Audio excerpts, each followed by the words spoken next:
สบายเลยกันตอนเย็นพี่น้องเอ้ยกำลังคิดกินข้าวคิดตำข้าวปุ้นกินมื้อนี้ได้ของใหม่พี่น้องตัวเบาว่องเลยเกือบ50,000พี่น้องเปลี่ยนใหม่เบิดเลยเพราะว่าอย่างมันเก่าแล้วมันก็บ่ค่อยดูดน้ำมันพี่น้องก็เลยเปลี่ยนใหม่ของใหม่ของเอี่ยมมื้อนี้ก็สิฉลองมื้อแรกได้นี่ไหนเห็นบ่เป็นแบบใหม่เลยพี่น้องแบบกดแบบล็อกเห็นแบบเป็นลายๆนี้มันบ่แม่นหยังเด้อฝุ่นพี่น้อง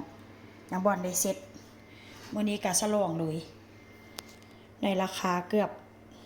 เหยียบ50,000พี่น้องครึ่งแสนแค่เปลี่ยนอันนี้ก็ได้เนาะเพราะว่าซื้อ2อย่างซื้ออันเตานี่แหละ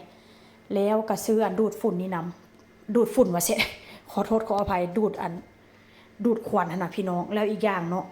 กะค่าเขาเจ้ามาติดตอกมาติดตั้งค่าซอกค่าส่งค่ายังหลายอันจีปาทะหลายอย่างพี่น้องเอ้ยเกือบเหยียบหน่อยนึงเนาะ50,000น้อยนึงแต่ว่าก็คุ้มค่าพี่น้องมันอยู่กับเฮาได้ดนเนาะมันสิใช้มื้อนี้มื้ออื่นแล้วพังมันอยู่กับเฮาหลายปีอยู่เอาเพื่อความสะดวกความสบายพี่น้องรุ่นนี้รุ่นใหม่ล่าสุดเลยอันนี้ฮอดเด้อพี่น้องคุ้มค่าได้ปะเนี่ยนะไฟก็ติดตั้งเรียบร้อยมีที่ดูดควันแต่ว่าค่อยก็ยังไม่ได้ดูดเด้อแบบใหม่พี่น้องเวลาที่เริ่มเพิ่มอันนี้ลดลงในนี่ได้ลดลงก็ให้แบบนี้เวลาเพิ่มขึ้นก็ให้แบบนี้พี่น้องโอ้จะไม่ทันสมัยดิจะให้เอาสุดก็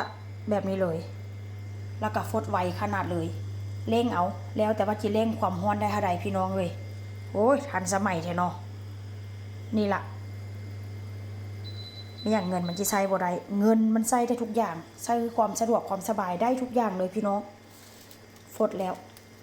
อันนี้ก็จะเปิดอันดูดนี่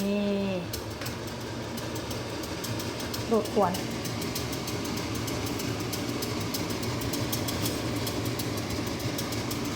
คักแท้เนาะเปลี่ยนแล้วพี่น้องเปลี่ยนของใหม่เบิดเลยอันนี้แบบใหม่รุ่นใหม่แล้วนี่ได้เห็นบ่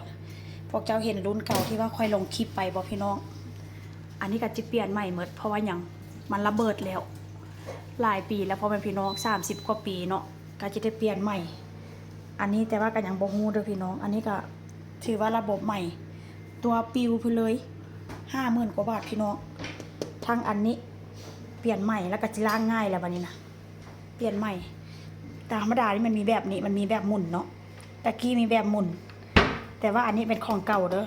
ค่อยบ่ได้ใช้แล้วอันนี้ใช้กดเอาใช้กดแบบนี้เอาแต่ว่าก็ยังบ่ฮู้ว่ากดแบบใดเด้อยังบ่ฮู้ว่ากดแบบใดหัวก็สิได้บวกและอันนี้ก็สิเปลี่ยนโอ้ตัวเบาปิ้งพี่น้องได้ใช้ของใหม่แล้วบัดนี้นะเกินว่าทรมานซะเครื่องดูดนี่ก็คือว่าแล้วมันหลายปีแล้วเนาะใช้ของใหม่แล้ว